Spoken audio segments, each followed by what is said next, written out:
सिद्धार्थ जी, देखिए एक अच्छी चीज यह है कि किसी ने सोलर ऊर्जा को नकारा नहीं है, क्योंकि सबको ये पता है कि भविष्य यही है।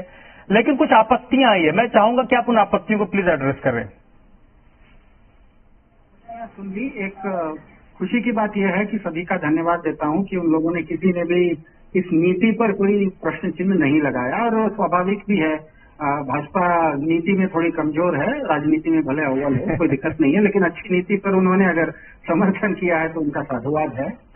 इसमें एक चीज जो हमारे भाजपा के मित्र हैं, राजनीतिक विश्लेषक भी इस कार्यक्रम में है और वरिष्ठ पत्रकार भी हैं, एक चीज जो अंतर यहाँ पर लोगों को जानकारी के लिए दे दें कि इस देश में ऋण जहां तक है, लोन बैंक दे देती है लोगों को, सरकारें सब्सिडी दे देती हैं, लेकिन इंसेंटिव, प्रोत्साहन पहली बार दिया गया है। भाजपा के लिए, भाजपा को कभी कुछ थोड़ा टेक्निकली चीजें समझने में दिक्कत होती है, इसलिए मैं गंवार भाषा में बता देता हूँ, थोड़ा गंवार हूँ मैं। मान लीजिए मुझे किसी ने हाथी दे दिया, तो मेरी समस्या यही कि उस हाथी को रोज चारा कहाँ से लाऊं। मान लीजिए मुझे चारा दिया, तो मुझे समस्या आएगी कि हाथी को पालूं कैसे। भले चारे दिया हो, किसी ने चारा दे दिया हो, भले किसी ने हाथी दे दिया हो, लेकिन वो हाथी का देश भी तो एक बहुत बड़ी लायबिलिटी है। अगर मैंने उस हाथी को कर्तव्य करना सिखा दिया और उस हाथी से लोग कमाना शुरू करें, तो दिक्कत क्या है? इस देश में अगर बैंक सोलर पैनल लगाने के लिए सब्सिडी देते हैं और केंद्र ऋण देते हैं, लोन देते हैं, और केंद्र सरकार सोलर पैनल लगाने के लिए सब्सिडी देती है, ये दोनों जो काम करते हैं, एक हाथी दे रहा है, एक चारा दे रहा है, और अगर आम आदमी पार्टी उस हाथी को कर्तव्य सिखा के उस हाथी से कमाने का जरिया बना दे, तो गलत कहाँ है? ये तो तीनों मिलकर कोई अच्छा काम कर रहे हैं, रचनात्मक काम कर रहे हैं, इसमें गलत क्या है? तो फिर से मैं कह रहा हूँ कि भारत में पहली बार हो रहा है जिसमें कि प्रोत्साहन दिया जा रहा है, एक इंसेंटिव दिया जा रहा है, कमाने का जरिया बनाया जा रहा है। इसी को मैं पहले भी, इस चीज को मैंने कहा था कि आज तक एक औसत व्यक्ति ये मान के चल रहा था कि बिजली के मामले में वो केवल एक उपभोक्ता है, वो उत्पादक कभी नहीं हो सकता। बिजली उत्पादन तो कोई बड़ी कंपनियां करती है, कहीं दूसरे जगह केंद्रित व्यवस्था होती है। पहली बार विकेंद्रीकरण में ये लोगों को समझ में आने लगेगा कि वो केवल उपभोक्ता नहीं है, वो बिजली के उत्पादक भी बन सकते हैं और बिजली से वो कमा भी सकते हैं। दूसरी बात, भाजपा के प्रवक्ता ने कहा, तो भाजपा के प्रवक्ता को तो मैं ज्यादा नहीं कहूंगा, उन्होंने कहा कि आम आदमी पार्टी का क्या उसने काम किया है। तो दिल्ली में मेरे ख्याल से बहुत लोगों ने आजकल टेलीविजन पर भी, बहुत सारे चैनलों ने लोगों से भी जाके पूछ लिया है। दिल्ली की प्रति व्यक्ति आय 4.5 लाख रुपए है, भारत की प्रति व्यक्ति आय 3.25 लाख रुपए है। तो दिल्ली में राम राज्य तो ऐसे भी है। महंगाई इधर दिल्ली में 3% है, भारत में 6% है, कुछ भाजपा शासित राज्यों में 7% है, दिल्ली में कम है, तो राम राज्य है ही। दिल्ली की औसत आयु 75 वर्ष है, बदल के राम राज्य में आप चले जाइए, नोएडा में तो 66 वर्ष है, 9 वर्ष बेहतर है, राम राज्य है ही। 700 बच्चे हर साल दिल्ली से IIT परीक्षाएं पास करके जाते हैं, और हरियाणा में स्कूलें बंद हो रही है, गुजरात में स्कूलें बंद हो रही है। तो मुझे इस बात की खुशी है कि नीति के विषय में जहां तक ये सौर नीति है, इस पर किसी ने कोई प्रश्न चिन्ह नहीं किया, इसलिए मैं हाथ जोड़ के सबका धन्यवाद भी दूंगा। और जो थोड़ा सा जो लोगों का प्रश्न था, वो वाजिब प्रश्न था। वो जो देखिए, नियत के बारे में किसी ने सवाल कर दिया, तो नियत पर तो कोई कुछ बोल नहीं सकता है। यहाँ पर जनता नियत को नहीं, क्षमता को देखती है। आप जब किसी बस में चढ़ते हैं तो ये नहीं देखते कि वो बस ड्राइवर की नीयत कैसी है, ये देखते हैं कि बस ड्राइवर मुझे गंतव्य तक ठीक से पहुंचाएगा कि नहीं पहुंचाएगा। तो सरकारों का काम होता है लोगों को सेवा प्रदान करना। नियत चाहिए तो हम घर में अच्छे दामाद को लाते हैं, जब घर में दामाद लाना होता है ना, तब हम नियत देखते हैं। घर में दामाद नहीं है। सौर ऊर्जा भविष्य की ऊर्जा है, इससे कोई डिनाई नहीं कर सकता। कौन किस स्थिति में, किस परिस्थिति में लेकर आ रहा है, उस पर आप मीन मिथ निकालते रहिए, लेकिन ये तय है कि सौर ऊर्जा भविष्य की ऊर्जा है। हम फॉसिल फ्यूल से स्विच कर रहे हैं, तो उसमें एक बड़ा सौर ऊर्जा है। और ये भी मत भूलिए कि अभी प्रधानमंत्री ने भी सप्ताह भर पहले ऐसी ही एक योजना का ऐलान भी किया है। तो सिद्धार्थ शर्मा, भारतीय जनता पार्टी की तरफ से आलोचना आ रही है, और देखिए वो आएगी ही, स्वाभाविक सी बात है, विपक्ष है तो विपक्ष अपना काम करेगा। क्या आप उनके उन आरोपों को कंसीडर करेंगे? क्योंकि कई बार वो बातें ऐसे कहते हैं कि उस पर अगर सत्ता कुछ गौर करें, क्योंकि सौर ऊर्जा का को मुख्य तरीके से विरोध भी वो नहीं कर रहे हैं, उसके कुछ क्रियान्वयन को लेकर उनके तरफ से क्वेश्चन है कि भाई फ्री बिजली आप उसके लिए क्यों दे रहे हैं, इंसेंटिव की बातें क्यों कर रहे हैं, इस पर आपत्ति है? जी धन्यवाद जी। यहाँ पर एक बात बिल्कुल स्पष्ट कर देते हैं। दो चीज मैं आपको दिखाऊंगा। एक है अभी दिसंबर का ये कहानी है।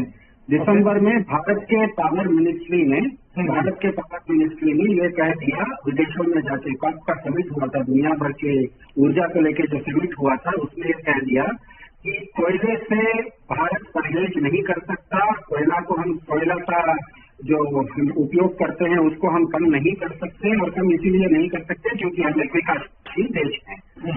दूसरी इसी के साथ साथ इसका एक विरोधाभास बताते हैं। पहले तो मैंने बताया था, माफ कीजिएगा, पहले ये था कि भारत के ऊर्जा मंत्रालय ने यह कह दिया कि हम कोयले का इस्तेमाल कम नहीं कर सकते।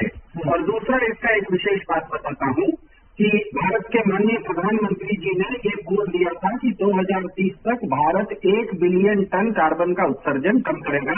ये दुनिया के सामने भारत ने वादा कर दिया है। तो अगर भारत ने ये दुनिया के सामने वादा किया है कि हम अपना कार्बन उत्सर्जन कम करेंगे, और साथ में दुनिया को ये भी कह रहा है कि विकासशील देश होने के नाते हम कोयले पर से हमारी जो डिपेंडेंसी है, कोयला का जो उपयोग है, हम कम नहीं कर सकते, तो इसका मतलब बिल्कुल स्पष्ट है कि हमें वैकल्पिक ऊर्जा का हाथ दामन उसका थामना ही पड़ेगा। ये बिल्कुल स्पष्ट है। इन दो चीजों से बिल्कुल स्पष्ट हो जाती है।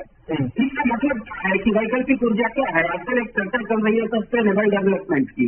सस्टेनेबल डेवलपमेंट कब होगा? सस्टेनेबल डेवलपमेंट तब होगा जब इस देश का नागरिक भी भारत का विकास देखिए सर, कोई सरकार या कोई राजनीतिक दल नहीं कर सकता।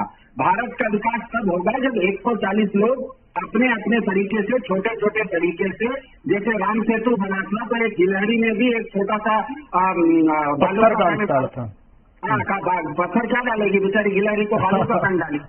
तो 140 करोड़ लोग अपने अपने तरीके से जब भारत के विकास के सेतु में अपना अपना योगदान देंगे तब वो राम सेतु बनेगा। तो इसी दिशा में ये अंतर है। देखिएगा, आम आदमी पार्टी का पहले से कहना है कि हम देखिए नाम में ही स्पष्ट हो जाता है कि हम आम आदमी पार्टी है। इसका मतलब है कि हम कोई भी नीति लाएंगे तो उससे आम आदमी ज्यादा सशक्त होगा। कॉमन मैन जो एक औसत व्यक्ति है उसके सशक्तिकरण की बात है। तो ये भारत में पहली बार हो रहा है कि आज तक हर व्यक्ति ये मान के आ रहा था कि जहां तक बिजली का मामला है, बिजली के मामले में वो केवल एक उपभोक्ता है। कभी भी एक व्यक्ति इस देश में बिजली का उत्पादक कभी नहीं रहा है।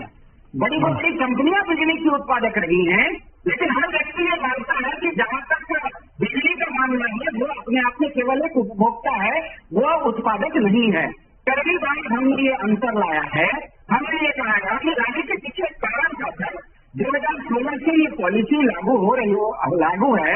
आप अगर 5 किलोवाट भी एक छत के ऊपर देखिएगा तो दिल्ली में करीब 30 से 50 हजार लोग अभी इसका इस्तेमाल कर रहे हैं, इसका उपयोग कर रहे हैं। तो 50,000 उपभोक्ताओं को या उत्पादकों को हमने सोलर पैनल से पिछले 8 साल में उनका जो काम देखा, उनका जो उत्पादन देखा, उसके आधार पर ये पॉलिसी लाई गई है, जिसके अंतर्गत अब व्यक्ति केवल उपभोक्ता नहीं होकर उत्पादक भी हो जाएगा।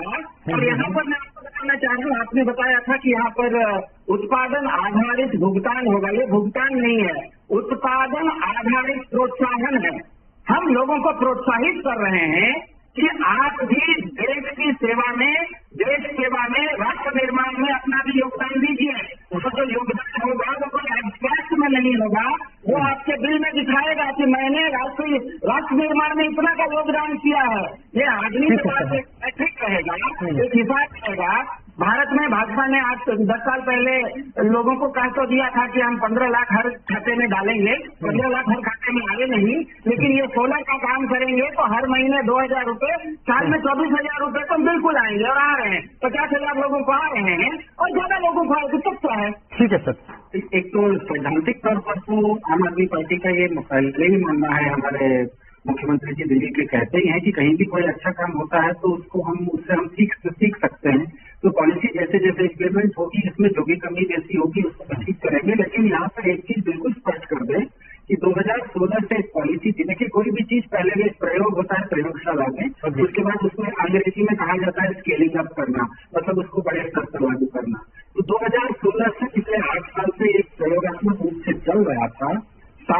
भागीदारों को मिला के जितने भी स्टेक होल्डर्स हैं उनके साथ बातचीत करके उनसे समझ के इसको अब स्केल अप किया जा रहा है। और स्केल अप करते समय भी आप कितने भी अच्छे रोड हों, लेकिन थोड़ा बहुत तो स्टीयरिंग को हिलाना ही पड़ेगा। वो हम हिला लेंगे, उतना भरोसा रखिए कि ये जो पॉलिसी है, पहले भी मैंने कहा कि इस देश में बैंक आपको टेलीफोन करके ऋण दे देते हैं। मोदी सरकार कहती है कि हम आपको सब्सिडी दे देते हैं। अगर दो लोगों को तो ये चीज दिया जा रहा है और अगर तीसरा बंदा आके कहे कि इससे हम आपको कमाई का जरिया शुरू करके देंगे, तो इसमें तो दो अच्छी चीजें हो रही है। उसमें आपको जींस पड़ेगा, फिटगिरी रंग चुनना हो तो दिक्कत क्या है। और जहां तक हाथी की बात है, हाथी तो सर घास फूस खाता है, तो पिस्ता बादाम खाता हुआ हाथी तो हमने देखा नहीं है। मुझसे पहले कुछ कह रहे थे कि हाथी पिस्ता बादाम मांगता होगा, पता नहीं कहाँ का हाथी पिस्ता बादाम खाता है। हम तो नहीं देखे हाथी को पिस्ता बादाम खाते हुए। और एक चीज यहाँ पर अंत में बता देता हूँ, बीजेपी को ये समझना चाहिए। बीजेपी क्या करती है सर, कल भी देखा हमने बिहार में, वो मानती है कि सब चीज सौदेबाजी से संभव है, लेकिन दिल्ली की जनता ने ईवी पॉलिसी के माध्यम से पूरे देश को एक जानकारी दी है कि वो बहुत ही प्रोग्रेसिव, बहुत ही प्रगतिशील है। दिसंबर में दिल्ली के लोगों ने